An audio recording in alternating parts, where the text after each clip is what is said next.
Então vamos começar. Eu estou aqui do meu lado com o meu computador aberto, porque a gente trabalha, né, dentro de uma proposta, né? Então a gente tem uma rotina para todos os atendimentos. É claro que dentro dessas rotinas existem as variações, né? Dependendo do paciente, dependendo do procedimento, dependendo de como que a gente foi abordado. Às vezes é uma primeira consulta, mas ela não vai ser uma primeira consulta propriamente dita, porque existe uma urgência, por exemplo. Mas dentro de uma primeira consulta tradicional, né, como ela acontece na maioria das vezes, a gente tem uma sequência, a gente segue um padrão.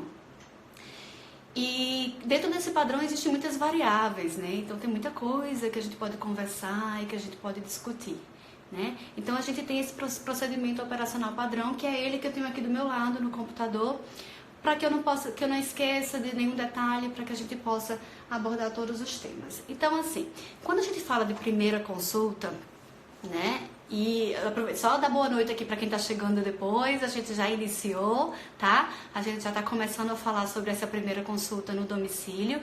E eu começo falando que a primeira consulta, ela é meio que um tabu, né? Porque, assim, principalmente para odontologia, mesmo em consultório, porque acho que desde sempre existe aquela coisa que dentista não cobra por consulta, né? Que a consulta, que na verdade as pessoas de uma forma geral tendem a enxergar a nossa consulta muito mais como um orçamento do que como uma consulta propriamente dita.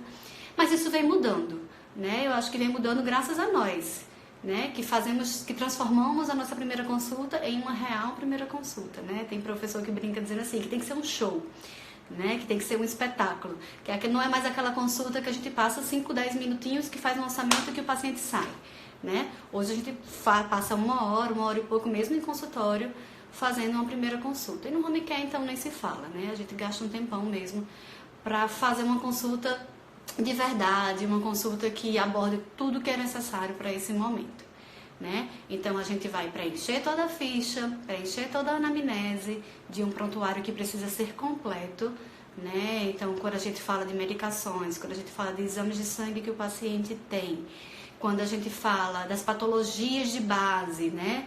Das patologias decorrentes, o que ele faz para aquelas patologias, se faz fisioterapia, se é um paciente, né, se for hospitalar, se está entubado, se for de domicílio, se é dependente de ventilação mecânica, como que é a alimentação dele, ele se alimenta por boca. Então tudo isso precisa estar dentro da anamnese. Então acaba que a nossa anamnese acaba sendo mais demorada, porque a gente precisa entrar em alguns detalhes que em consultório isso não acontece, né? Então a gente faz toda a anamnese. Nessa anamnese a gente já vai entendendo um pouquinho como que é o paciente. Então a gente passa por toda a parte médica, toda a parte sistêmica, para em seguida entrar na parte odontológica. E é engraçado, né? Porque é muito comum o paciente, ele já quer, né? A família já quer dizer o que está acontecendo, qual o problema bucal, que na maioria das vezes não é urgência, mas eles têm um pouco de ansiedade, né, de passar o que é que está acontecendo. Então a gente ouve, mas a gente precisa voltar um pouquinho para fazer essa anamnese de toda a parte sistêmica do paciente. Entrando na odontologia, entender a queixa principal, né, como é no consultório. Então a gente precisa focar na queixa principal do paciente ou da família, né? Na maioria das vezes, quando se trata de paciente domiciliar, a queixa é da família. Entender o que já foi feito nos últimos tempos, né? E preencher, claro, um odontograma, se for o caso, preencher um periograma, enfim, fazer toda a avaliação para que a partir dali você possa raciocinar e montar um plano de tratamento. Existem alguns profissionais, né? Eu mesma conheço alguns que gostam de fazer esse plano de tratamento em casa, com calma, e depois repassar para a família. Eu, particularmente, eu faço esse plano de tratamento ali, de imediato, quando a gente termina a consulta. Eu entendo que funciona melhor, você já está ali de forma presente, você já explica para o paciente, né? Mas existem pessoas que voltam na casa do paciente para explicar esse plano de tratamento, né? Então eu prefiro fazer ali na hora, ao vivo, me coloco à disposição, se for necessário o paciente me liga, a família me liga para que a gente discuta, né? E se os familiares não estiverem presentes, o que é muito comum, né? A gente que faz home care, a gente sabe que é muito comum, mais comum nas consultas subsequentes. Mas na primeira consulta também é muito comum que a gente chegue e a família não esteja. Esteja o cuidador, o técnico de enfermagem, né? Afinal de contas, é uma das vantagens do home care, né? A família poder não parar as suas vidas para que o familiar seja atendido. Então, a gente vai até a casa do paciente, faz a avaliação. Não tem família? Entre em contato, né? Santo WhatsApp, que existe, que facilita muito a vida da gente. Faz um áudio, explica, se achar melhor, liga para a família, né? Às vezes eles mesmos ligam de volta para tirar alguma dúvida. Então, tudo isso eu prefiro fazer, eu acho que funciona melhor que aconteça na primeira consulta. E antes de eu entrar em contato com a família, se for necessário, a gente já entra em contato com a equipe que está atendendo o paciente. O médico, o fisioterapeuta, o fono, porque aí na sua conversa com a família você já desenrola isso também. Olha, já conversei com o médico, se a gente for fazer tal procedimento vai precisar entrar com tal medicamento, ele já está ciente disso, vai precisar suspender tal coisa, ele também já tá ciente, vou precisar da ajuda dele nesse sentido. Eu conversei com a fisioterapeuta que faz trabalho com ele, né, nos dias alternados comigo, para que ela trabalhe tal coisa, né, e aí a gente já conversa sobre isso com a família. Eu entendo que funciona bastante bem. Bom, e não esquecer da orientação de higiene oral, né? Que a gente que trabalha com pacientes especiais, especialmente os pacientes especiais de home care, a gente sabe o quanto é importante a questão da higiene bucal, né? De orientar algumas vezes o paciente, sim, mas na maioria das vezes o cuidador. E como a gente gasta, entre aspas, tempo com isso, né? Porque é na primeira vez que a gente vai, na segunda a gente precisa orientar muitas vezes, até porque é outro cuidador que recebeu as orientações do primeiro, né? Mas que a gente não sabe se foi passada da melhor forma, então a gente tem que estar sempre renovando essas explicações. Eu vou ver aqui a pergunta da Thaís. Você faz profilaxia antes de examinar? Você se refere à profilaxia dentária, não é isso, Thaís? Eu suponho. Como é que funciona, Thaís? Eu faço a orientação de higiene à medida em que eu vou fazendo a própria higiene bucal do paciente. Sim, muitas vezes é necessário fazer a profilaxia. O que é importante é que na hora que você faça o exame do paciente, ele esteja sem biofilme. Isso para consultório também, né? A gente fazer uma avaliação, um odontograma com os dentes cheios de biofilme, a gente não vai fazer um odontograma legal. Então, muitas vezes é necessário sim a profilaxia. Eu e Cecília, no nosso serviço, a gente trabalha muito fazendo a orientação de higiene da forma como ele vai fazer quando a gente não estiver lá. E a forma como o cuidador vai fazer quando a gente não estiver lá é como? Com a escova de dente que ele tem, com a escova interdental que ele tem, né, com o fio dental. Ele não vai fazer a profilaxia profissional, que essa é nossa, né? Então, na maioria das vezes, Thaís, a gente faz a orientação de higiene com a higiene bucal que ele vai fazer, certo? Quando a gente não estiver lá. Com a escova de dente, a gente remove todo o biofilme, porque a gente remove mesmo, né? A profilaxia, ela é mais rápida, né? É uma coisa que só nós podemos usar, mas a gente sabe que se a gente fizer uma escovação como é para ser, né? A gente vai remover todo o biofilme também. Então, já que eu tenho que orientar o cuidador como que ele vai fazer quando eu não estiver lá, então deixa eu já fazer direto e usar a profilaxia em casos bem específicos, quando de repente, por um motivo ou outro, não é viável fazer a orientação, ou porque eu entendo que a profilaxia vai resolver o problema dele porque tem muito biofilme, fazer a profilaxia inicialmente para remover a quantidade maior vai ser importante, mas via de regra não, Thaís, respondendo a sua pergunta, via de regra não, a gente não faz a profilaxia antes do odontograma, mas a gente faz a higiene bucal da forma como ela vai ser feita quando a gente não estiver lá. Não sei se você concorda comigo, mas é uma rotina que a gente já tem e funciona muito bem, sabe? A gente tem a ciência de que quando a gente sair dali, ele entendeu, senão eu vou ter que fazer a profilaxia e depois eu vou fazer de novo a orientação de higiene, enquanto eu faço a higiene. E um problema disso daí também, da gente fazer a profilaxia antes, é que quando eu estiver fazendo a higiene bucal com a escova de dente, eu não tenho mais biofilme para remover. Então, o cuidador, ele não está vendo a coisa acontecendo, sabe? Ele vai ter que acreditar no que você está dizendo. Olha, se eu passar a escova aqui, vai sair o biofilme. Mas ele não está vendo o biofilme saindo, porque você tirou na profilaxia. Tá? Então, realmente, né, Natália? Natália, aí funciona assim. É isso mesmo. Então, via de regra, é dessa forma que a gente faz. Profilaxia dentária, só em casos bem específicos. Normalmente, escovação e higiene bucal, como o cuidador precisa fazer quando a gente não está lá. Porque aí ele já vê você fazendo, você já orienta, ele já tira as dúvidas, você já usa boneca, se for necessário, você já usa abridor, né? Se for o caso, você já aproveita aquele momento para orientar como confecciona. Normalmente a gente faz isso ao final da consulta, o nosso TSB faz isso, né? Orienta, tá? Mas isso é relativo, mas é um momento muito rico. Esse momento da higiene bucal é o momento mais rico da primeira consulta. E como a gente cansa, como a gente se desgasta, como a gente gasta tempo, mas como é bom também, por outro lado, ver o retorno, né? A coisa acontecendo, porque quando a gente volta da segunda vez, da terceira, a gente vê, poxa, funcionou, né? O que eu fiz. Então, essa é a minha colocação, Thaís, para a sua pergunta. Se você tiver mais alguma colocação a respeito disso daí, estou aqui esperando, tá certo? E lembrando que a gente não faz só a higiene de boca, né? Não faz só a orientação para higiene bucal. Aí entra também a orientação de higiene de próteses, é importantíssimo, inclusive. Então, na mala da gente, a gente sempre tem todo o aparato necessário para fazer essa orientação, escovas de dentes apropriadas para esses pacientes, escovas de prótese, escovas interdentais, tá? E temos também documentos próprios para fazer as requisições depois, tá? Eles já são semi-prontos, a gente só define, marca exatamente o que é que a gente precisa que a família providencie. Então, normalmente a gente precisa de escova interdental, na maioria das vezes, pacientes dentados, né? A escova comum, a gente solicita o material para que eles façam as bonecas e os abridores, e o principal, a gente se coloca à disposição, né? Uma coisa muito legal para a primeira consulta, gente, é a gente fazer um contato muito próximo com quem cuida, né, com o cuidador. Eu costumo, assim, ao final da consulta, dar o meu telefone pessoal para o cuidador, sabe? Primeiro ele se sente muito valorizado, e deve ser, né? Pense numa criaturinha que precisa ser valorizada, é o tal do cuidador. E segundo, porque nos aproxima, né? Quer dizer, ele sabe que se a família não estiver lá na hora e ele precisar tirar uma dúvida, ele mesmo entra em contato, não precisa passar pela família.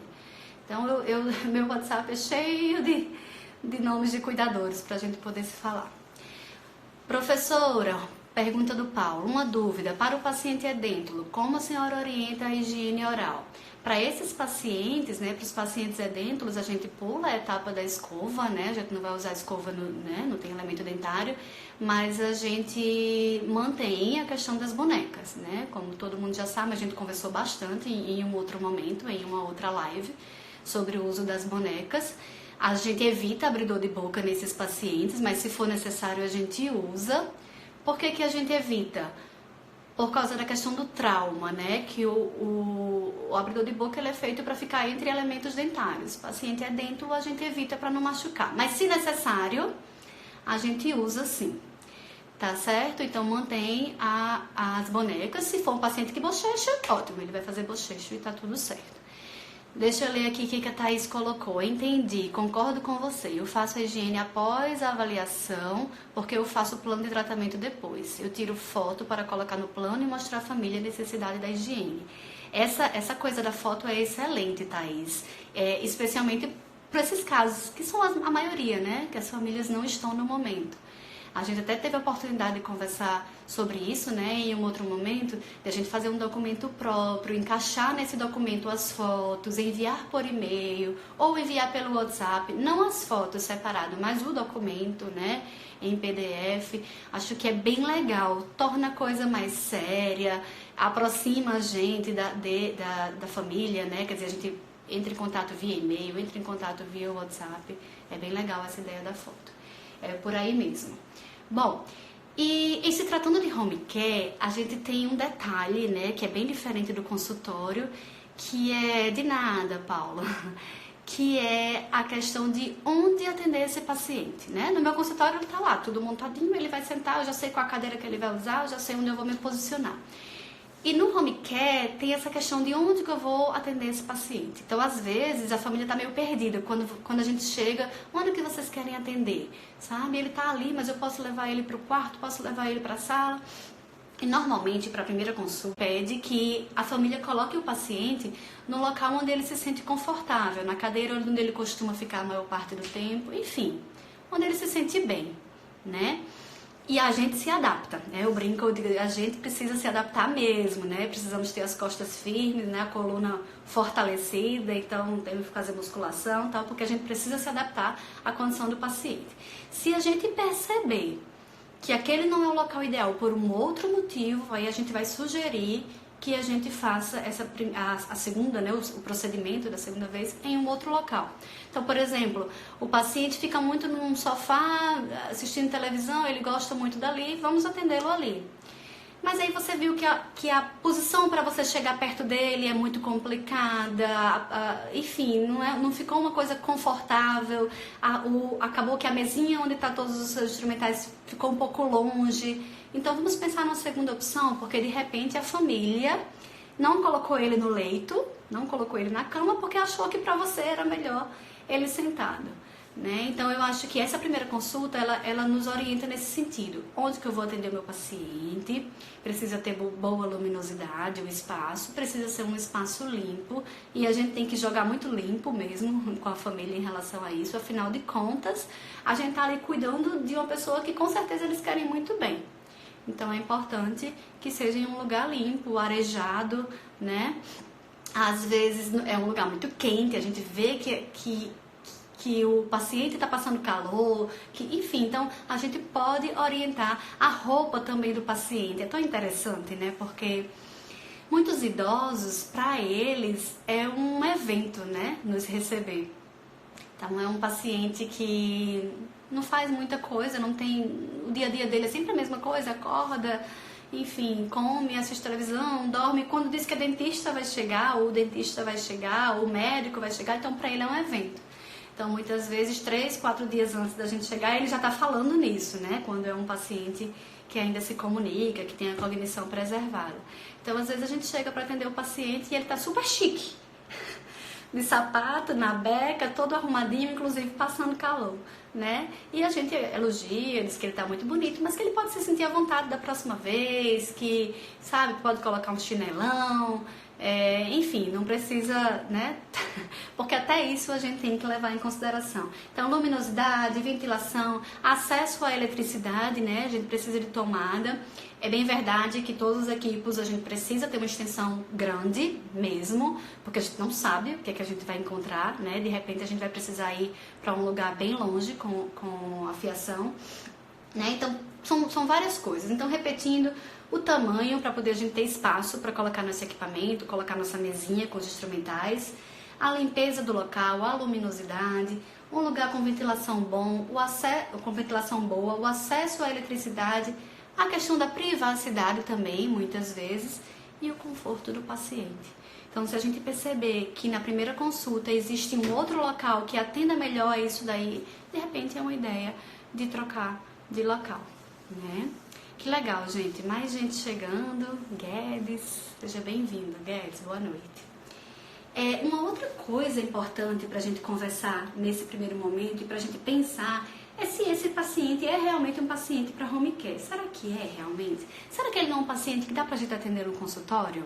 Né? E olha que eu não faço mais consultório, é raríssimo, né? Cecília, minha sócia, é quem faz, e nesses casos a gente leva para o consultório mesmo, porque às vezes a família acha que é inviável e quando a gente começa a atender, a gente vê que não, né? Aí a gente pode sugerir, poxa, é bem menos oneroso para a família, é viável, vamos fazer uma tentativa, por que não levar para consultório? E, por outro lado, será que esse paciente é para home care? Será que esse paciente não é para centro cirúrgico? Não é verdade? Tem esse outro lado também. O que ocorre é que é muito comum, mas muito comum mesmo, as famílias, quando elas entram em contato com a gente, elas já vão dizendo que é caso para centro cirúrgico. Tipo, ó, você vai vir aqui avaliar, mas você vai ver, é centro cirúrgico. E eu não tenho dúvidas em dizer que 99,9% das vezes a gente faz em domicílio e resolve e dá tudo certo, né? É muito difícil a gente levar para centro cirúrgico, né? Ó, aí Natália já concordando comigo, aí já aconteceu comigo isso, Diana. Pois é, é muito difícil a gente levar para centro cirúrgico. É mais fácil ser o contrário, né? A gente acabar fazendo em domicílio um paciente que a gente achava que de início era centro cirúrgico. Então, na maioria das vezes, a gente resolve em domicílio. Lembrando que a gente pode fazer uma sedação química, a gente pode lançar a mão, né, dos nossos estabilizadores para manter o paciente o mais quieto possível. Indicamos consultório principalmente para o idoso sair de casa, para o próprio idoso sair de casa. Às vezes é importante para ele, não é, Natália? Às vezes é importante que ele saia de casa também. Então a gente tem que ser muito justo e dizer, poxa, vamos levar para o consultório. Ou, gente, peraí, esse paciente a gente vai precisar levar para o centro cirúrgico. E não é só o paciente quem dita, né? Quem vai fazer com que a gente defina se é consultório, se é home care, se é de repente hospital. Às vezes é o procedimento. Né? Então, as duas coisas juntas a gente precisa levar em consideração e colocar na balança. Né?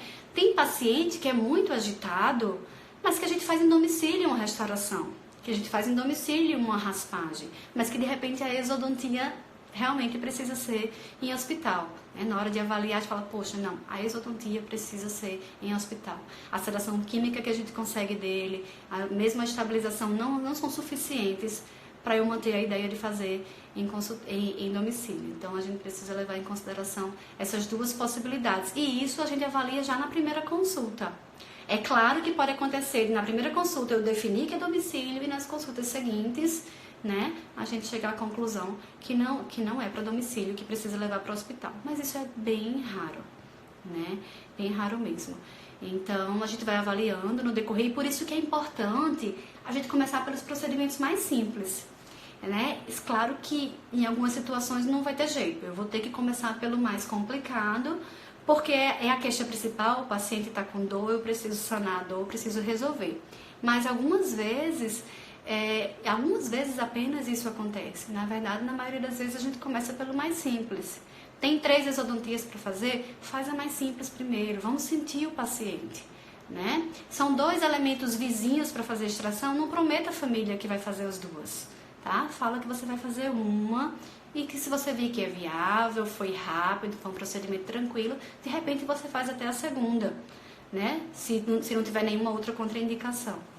Mas que a princípio a gente vai fazer uma e depois a outra e depois a outra, né? Então, recentemente mesmo eu tive um paciente que a gente fez 2 e depois uma, deu tudo certo. Mas quando eu fiz 2, eu disse que eu ia fazer uma. E acabou dando certo fazer as 2, o que foi ótimo, né? Inclusive foi paciente que precisou fazer alteração de medicação, então é excelente que quando a gente pode otimizar, né? Fazer mais rápido, é bom para o paciente, é bom para todo mundo, né? Muito bem, então pulando essa parte de se é paciente para home care, se é procedimento para home care, né? Não sei se alguém tem alguma colocação mais a fazer, a Thaís ainda tá aí, Natália, alguém mais quiser fazer alguma pergunta, Paulo, vou guardar um pouquinho, porque aí agora a gente muda um pouquinho de assunto, não de assunto exatamente, mas de tema dentro da consulta inicial, que é a questão da comunicação, né? Comunicação em equipe. Como assim? Esses pacientes de home care, na maioria das vezes, eles recebem também outros membros, né, da equipe médica. Então, toda hora tá chegando médico na casa do paciente, toda hora tá chegando fisioterapeuta, tá chegando fono e tá chegando dentista também. Então, é bastante comum a gente se encontrar com eles, né? Quando a gente se encontra é muito bom, é muito rico, é sempre um momento muito rico, porque a gente discute ao vivo, a gente conversa, a família já tá ali junto, já opina, né? Mas no nosso prontuário a gente precisa ter um local para colocar os nomes e os contatos dos profissionais que acompanham aquele paciente, né?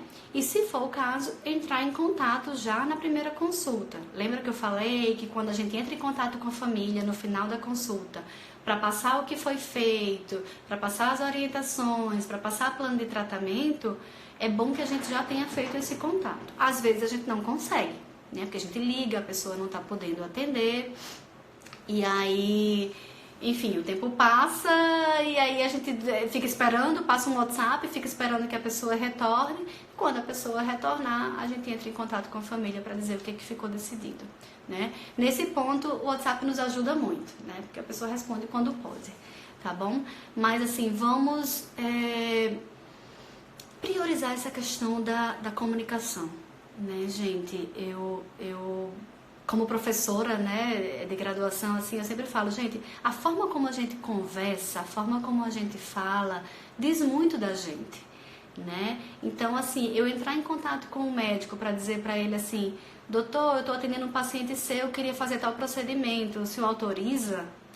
É uma coisa muito básica, é uma coisa que mostra até uma certa vontade de passar a responsabilidade para o outro, né? Então, quando a gente entrar em contato com os nossos colegas de equipe, vamos entrar de uma forma diferente. Vamos discutir o assunto, né? Então, eu estou com um paciente assim, ele faz tal medicação, normalmente a gente faz de tal forma, não sei como é que o senhor está acostumado a fazer, enfim, o procedimento é assim, e discutir de igual para igual, porque é isso, né? Somos uma equipe, sempre, né? As pessoas, de uma forma geral, os dentistas se questionam muito, né? E conversam muito com a gente, porque se sentem um pouco valorizados. Gente, isso é um processo, né? Somos pouco valorizados por uns, somos muito valorizados por outros. Então, vamos fazer a nossa parte, vamos discutir para que as pessoas entendam que a gente tem um papel importante naquele momento. Guedes, você será sempre uma das pessoas mais marcantes da minha vida. Existem pessoas assim maravilhosas e inesquecíveis, e você é a professora que eu jamais irei esquecer. Uau, que bom. Fico feliz. Esse feedback é sempre muito importante pra gente, viu? Fico muito feliz. Espero que você esteja bem. Vamos passar então aqui a questão da proposta de tratamento e das outras documentações, né? Como eu disse, ao final, depois que a gente avalia, a gente vai fazer a proposta de tratamento do paciente. Se a família estiver ali, a gente já explica ao vivo, é ótimo quando isso acontece. Ou a gente vai entrar em contato, como eu disse, por telefone, pelo WhatsApp, para passar toda a proposta. Mas esse não é o único documento que a gente precisa formalizar e fazer com que a família conheça. Existem outros que as famílias precisam conhecer e assinar, né? Além da questão da imagem, né? Da autorização de imagem, que também a gente usa muito em consultório, né? Hoje em dia, com Instagram, com Facebook, com milhões de sites, etc., YouTube e tal, é muito importante que a gente tenha tudo documentado, para a gente nunca ter nenhum problema, né, na justiça com os pacientes. Então, só utilizar fotos que estejam autorizadas. Enfim, então a autorização de imagens é um dos principais documentos, mas a gente tem outros documentos que nos fortalece, que nos protege em relação a qualquer problema que a gente venha a ter. Por exemplo, a questão da exodontia. Exodontia em domicílio a gente faz, e como a gente faz? Mas existem algumas situações que quem faz exodontia em home care talvez concorde comigo. Você fala assim, é viável, dá pra fazer.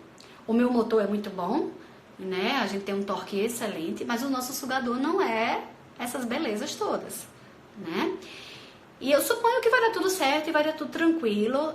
Meu paciente é um paciente muito frágil, mas eu acho que vai dar certo. E de repente, no meio da cirurgia, você sente que a cirurgia é maior do que o que você imaginava, que a osteotomia ela vai se prolongar um pouco, e aquele paciente super frágil, super, sabe, aquela coisa pequenininha que tá ali na cama, uma coisinha pouquinha. Será que eu devo continuar? Será que essa cirurgia não vai causar mais transtorno para ele do que eu manter o dente? Né? Quantos pacientes de home care, depois que fazem a cirurgia, passam assim horas e horas descansando, dormindo, parece que foram para uma balada, assim, é muito cansativo para eles, sim. Então, em algumas situações, de repente, uma exodontia pode se transformar, por exemplo, em um curativo, em um sepultamento de raiz, não é? A gente não sabe, então é importante que isso esteja documentado. Eu confesso que em 11 anos, né, tá fazendo 11 anos agora, só aconteceu isso comigo uma vez. Era a bisavó de uma colega dentista, então era uma senhorinha já bem velhinha, na época ela tinha 94 anos, e a dentista, né, que era minha colega, estava na hora do procedimento, e quando eu falei isso pra ela, ela falou, não, deixa, não vamos adiante não. Né? Eu já tinha feito 2 extrações dela, tinham sido tranquilas, mas essa vamos deixar, porque eu vi que ia ser uma coisa maior, então é bom que a gente esteja, porque depois a gente não tem que dizer à família que não foi possível, o que você achou interessante não fazer. Porque você tinha colocado no plano de tratamento que iria ser feita uma cirurgia. Thaís, os demais profissionais gostam muito quando entramos em contato, principalmente os médicos. Percebo uma certa surpresa pelo contato, porém sempre há um feedback positivo. E assim nos valorizamos. É bem isso, Thaís. E eu tenho certeza que a forma como você se comunica faz com que você tenha esse feedback positivo, né? Não é só se comunicar, é saber se comunicar. É muito importante isso daí. Deixa eu ouvir aqui os cuidados paliativos da Paraíba. Vocês trabalham com pacientes em princípio ativo de morte, última fase dos cuidados paliativos? Olha, não é o mais comum pra gente, tá? Não é a nossa rotina. Eu acredito que vocês trabalhem muito, né? Porque é o foco de vocês. Não é a nossa rotina. Mas pergunta lá, você deve ter alguma pergunta específica pra gente poder tentar te ajudar ou discutir aqui. De repente você se coloca também, se posiciona em relação à sua própria dúvida. Tá bom? Porque quando a gente fala de exodontia, por exemplo, cuidados paliativos, certamente a gente não vai passar por um procedimento cirúrgico, né? Bom, além do termo relacionado à questão cirúrgica, paciente está ciente, família está ciente que pode ser que a exodontia não seja realizada, é importante também a questão da restrição física. Gente, pra gente é muito comum, né? Fazer a restrição é muito comum, ter que usar os nossos estabilizadores, é uma coisa que já faz parte do nosso dia a dia. Mas para muitas famílias isso é uma coisa muito pesada e eles veem aquilo de uma forma como se você estivesse maltratando, uma coisa desnecessária, por que não ceda, né? E aí a gente precisa explicar para eles que isso é uma técnica, que isso está na literatura, né? E aí tem o termo para que eles assinem, para que depois, porque às vezes eles filmam, eles tiram foto, né? E aí eles podem usar aquilo, né? Então eles entenderem que aquilo que você está fazendo faz parte, que é uma rotina, que todas as pessoas, que todos os dentistas que atuam na área fazem, enfim, tá? Então é um outro termo que precisa ser passado. Outra coisa importante, gente, é que pronto, voltando aqui só para os cuidados paliativos. Optamos por tratamentos mais conservadores, como você falou em relação à cirurgia. Pois então, justamente o que eu disse, cuidados paliativos certamente a gente não vai passar por cirurgia. Quando a gente tem uma visão de estar atendendo um paciente em cuidados paliativos, muda tudo, né? Os procedimentos são procedimentos para trazer a calma, para tirar a dor do paciente, para trazer conforto, o mínimo, o menos invasivo possível, né? Dessa forma que a gente trabalha.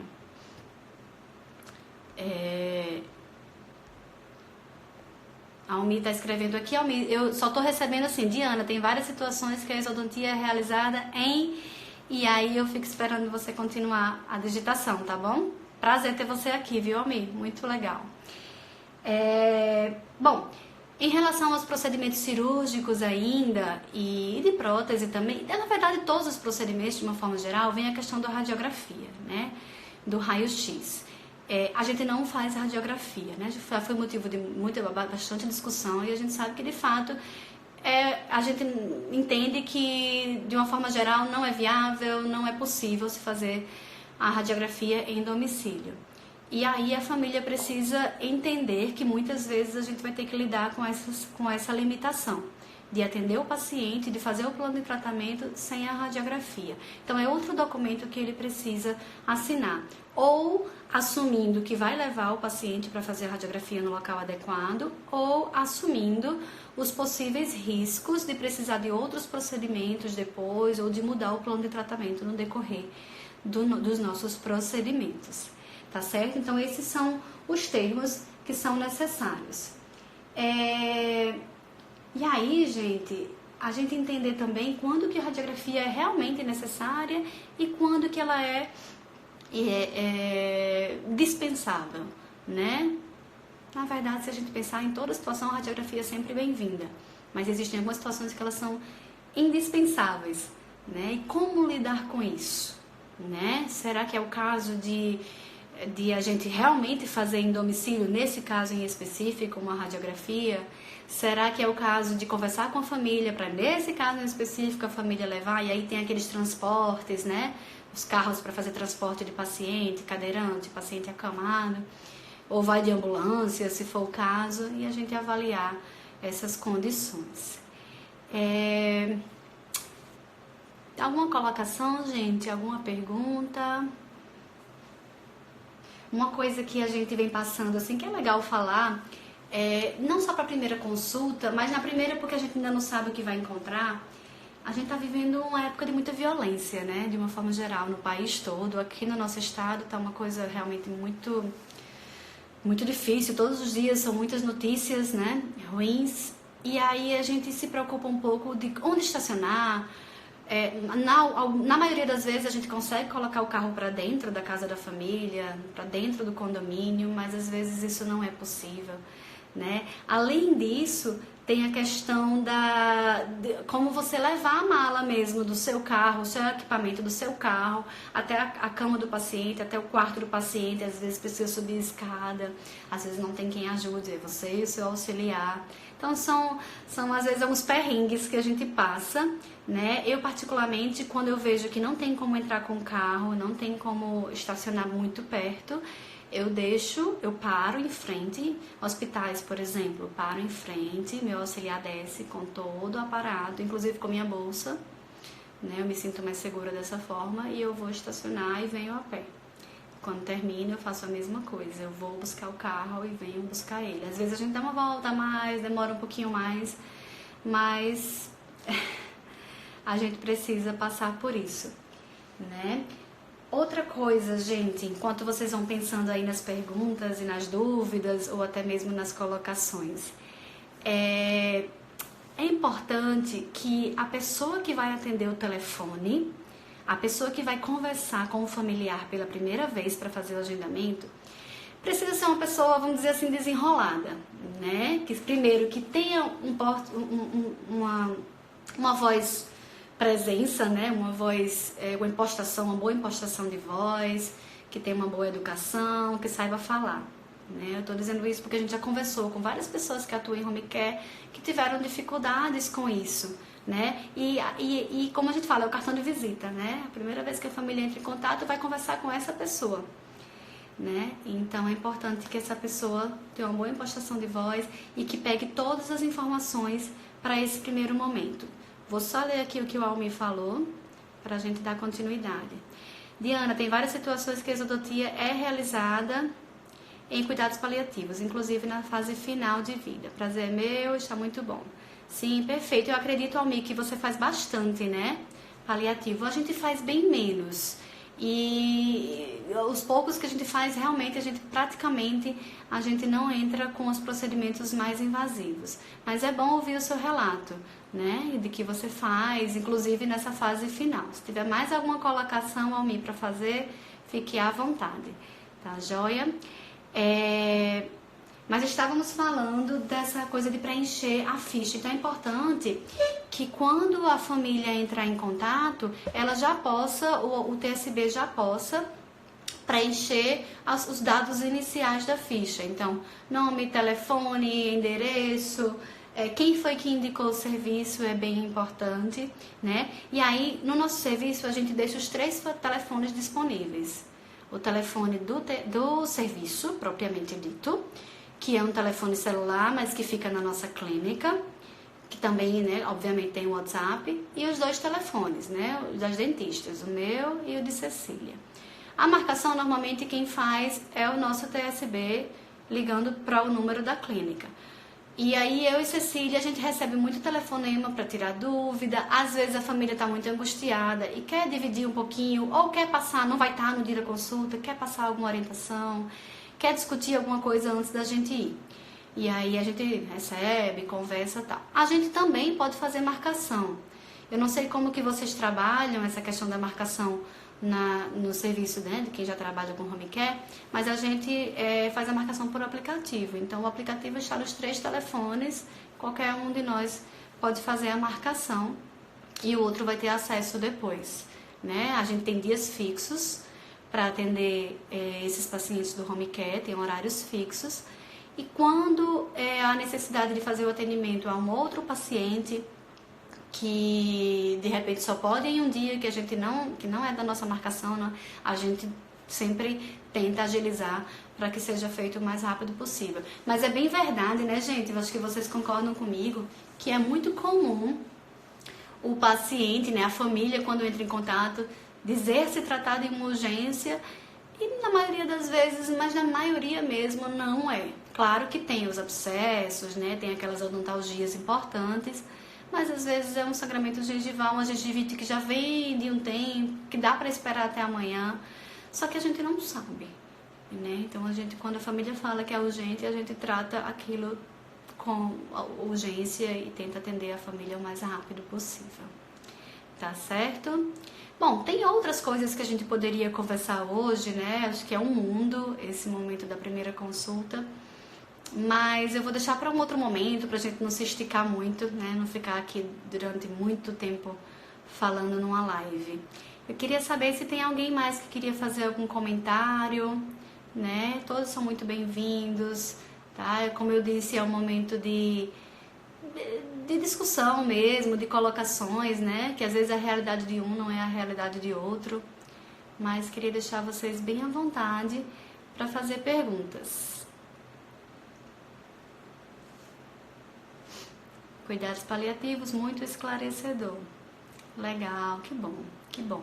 Vocês podiam fazer também umas lives, né? Era só sobre cuidados paliativos, pra gente aprender também com vocês. Ia ser muito legal. O que vocês acham? De nada, Vanessa. Legal, obrigada a você, viu? Alguém mais? Algum comentário, gente? Podemos sim. Vamos fazer? O que vocês acham? Vamos marcar um dia pra gente fazer junto? Vamos entrar em contato pelo Instagram, né?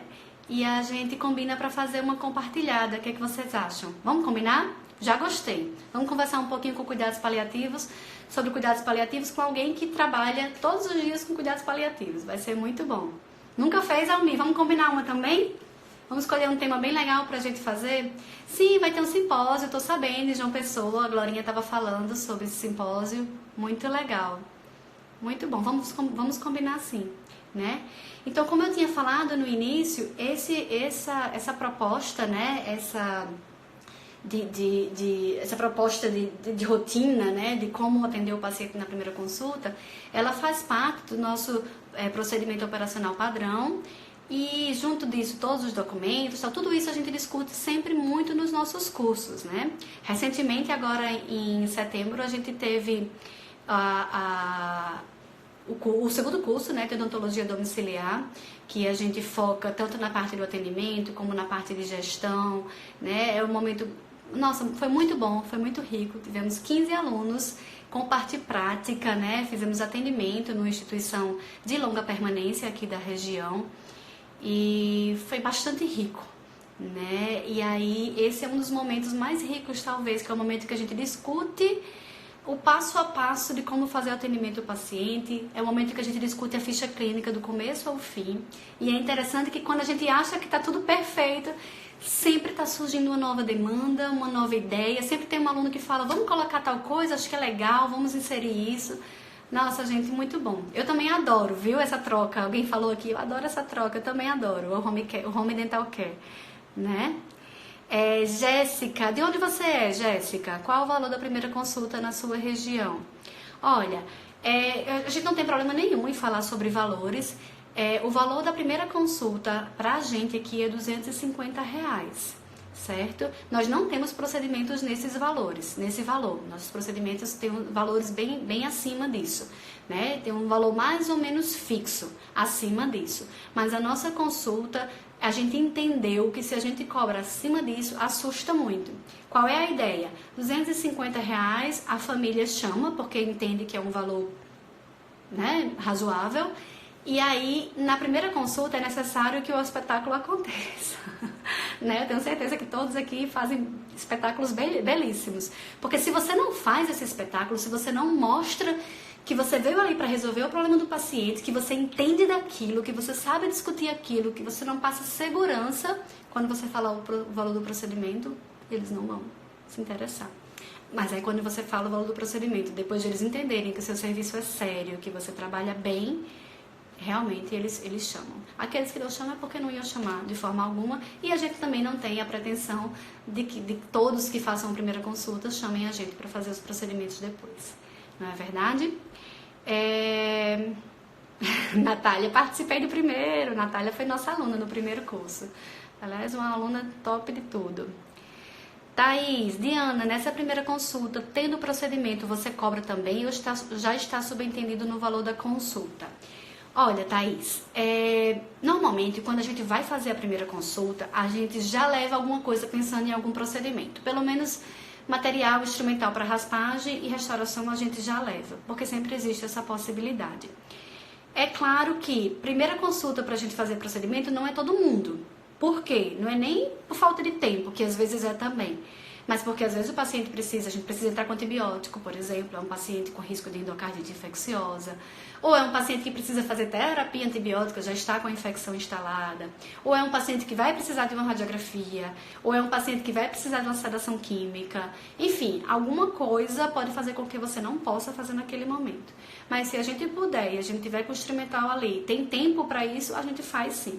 E a gente fazendo, não é que a gente não vai cobrar, até porque a gente vai ficar mais tempo lá.